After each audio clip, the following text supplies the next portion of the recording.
Do you ever wonder where myths originate from? I know people say that there's usually a nugget of truth, but then something has been built up around it. But these myths circulate. Or maybe they're maybe not so much myths, but more misconceptions. Well, they're all around too. And often misconceptions are just from lack of evidence or just as an opinion that has been presented and taken hold of. My last video, I looked at some of the myths and misconceptions about homeschooling. Check out that link below. Because they've been circulating almost for decades. And I really am honestly not sure where some of these have originated from. But, they're there and people still take a hold of them. And this is even in this day and age where homeschooling is on the rise and we have so much information at our fingertips. But yeah, we're seeing these and we're not taking that time to really bust them.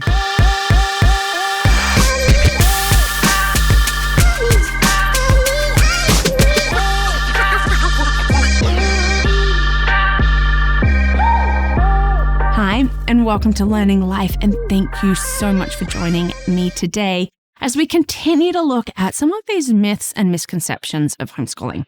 Love homeschooling, love research. I just love being able to find misinformation and try to work out what is the truth. That is me. And I love to present this information. Check out the last video if you haven't. I looked at 3 different myths and misconceptions and let's burst that little balloon right there. And I wanted to continue today with this. Or have you checked out any of my other videos? I encourage you, please do. They are there. They are there for you. And we can be part of this learning life together. So I also really want to say thank you for your likes and for your subscribes and for being part of this learning life. Now, myths and misconceptions. I these 3 ones today sort of make me chuckle a little bit. Because I'm why are we still holding on to them? Only religious people homeschool their children. I can see why people think that this is true. And yes, I'm saying people of faith, I could have said Christians, but there's a lot of religious people or people of faith that do homeschool.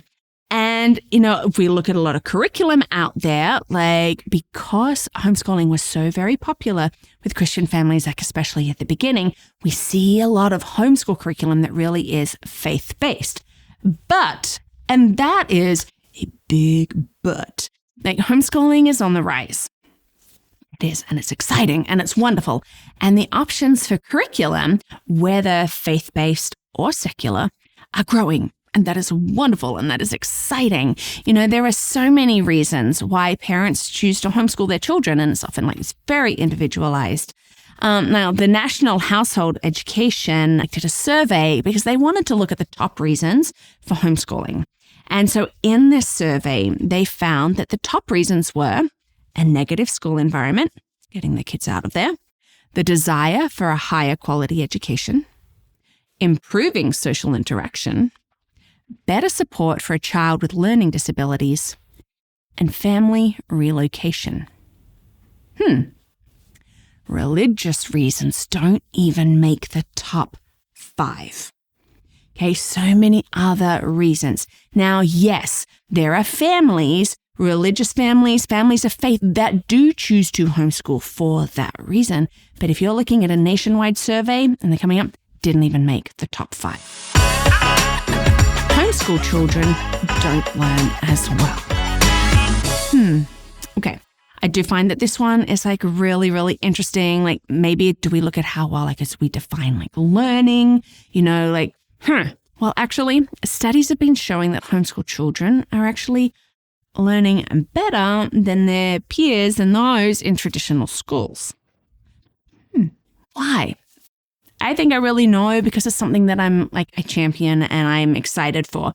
Because when you're looking at your child's learning style, their interests and what their goals are, and you can focus their education to it, it means that their experience isn't about what is best for all, it's about what is best for them.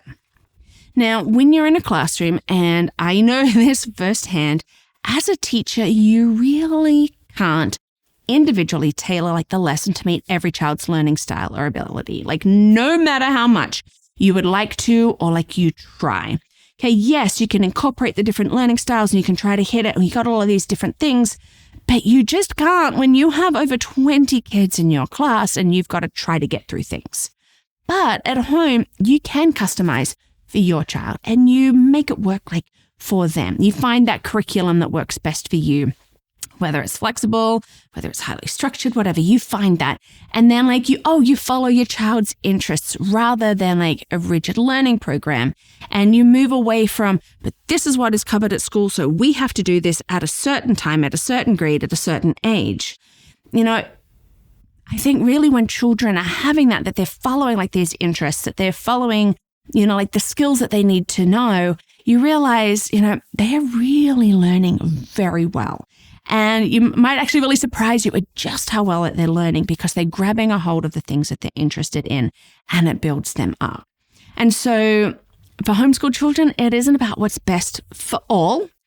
And in their learning, it's about what's best for your specific child.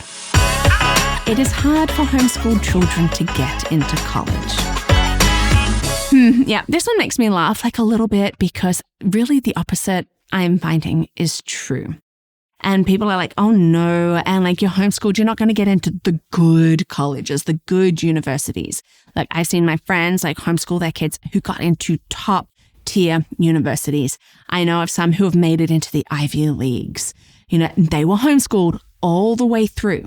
Okay, many homeschoolers are doing great at getting into college because colleges, universities, that they're realizing that, there's something different about homeschoolers and they're accepting homeschooled students like in high numbers. And I'm even hearing more and more that like recruiters are out there like sort of seeking them out because, colleges are realizing that these kids are coming to school and they are more prepared.